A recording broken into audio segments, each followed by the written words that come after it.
Next up, we're going to talk about the Midnight Express. And let's start with Jim Cornette, who I do not get along with, but is he the best manager ever, and what did he add to that act? He's the second best ever. Bobby Heenan's first. After Bobby, I agree, but what did Cornette add? Number two, he's fearless. He's fearless. He loves his guys. He's a great talker. I mean, everybody's got a different story. I personally like Jim Cornette a lot, and I'll be honest with you. When I'm around a smart guy, I'm going to utilize him anytime. And that's why I said, you want to come be part of this ridiculous booking committee. I mean, there were some smart people involved. The problem is they just wouldn't. In other words, like a guy, Jim Cornette doesn't drink. We have nothing in common socially, but he's a smart guy. And in the ring, he's fearless. I mean, no kidding. When he fell off the ramp, and Big Bubba was supposed to catch him. Oh my God! I mean, think about it. That's what they were 30 feet in the air, and Jim takes a bump off the. Off the scaffold. The scaffold. Off the scaffold, yeah. I watch him for the curtain, and Bubba's supposed to catch him. It almost killed them both. And Cornette he's hilarious, but he is by far there's no way around it. Bobby Heenan, Jim Cornette. Yeah, I think he was a great manager. Past that, I'm going to need stitches because I'm biting my tongue.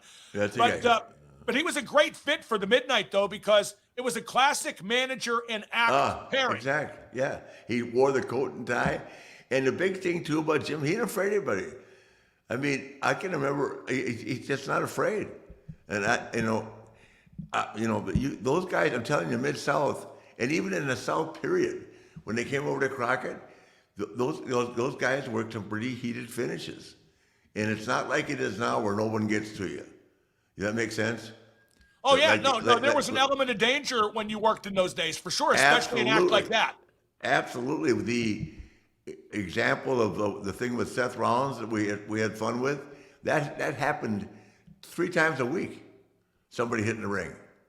Or hitting, like, when you're standing outside with your back to the crowd, you know what I mean?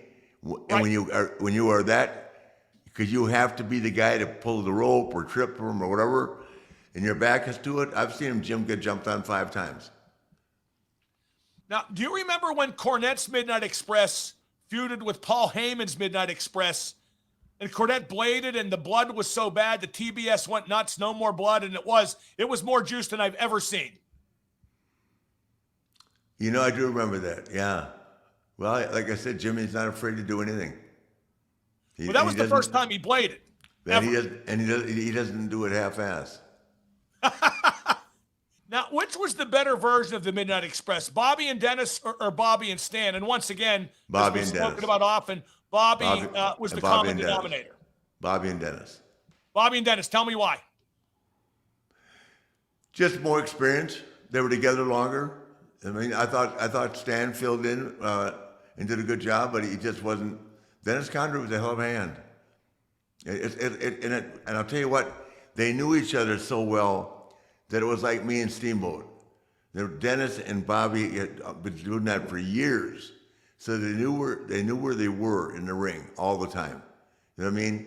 And when Stan came in, it's like a whole new learning process to find that level of confidence. You know what I mean?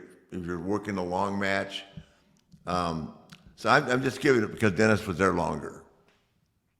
Yeah, I think Stan had a better look, quite honestly. But I agree with everything you say about Dennis and his work. I thought it was a more fluid tag team with Dennis Condrey.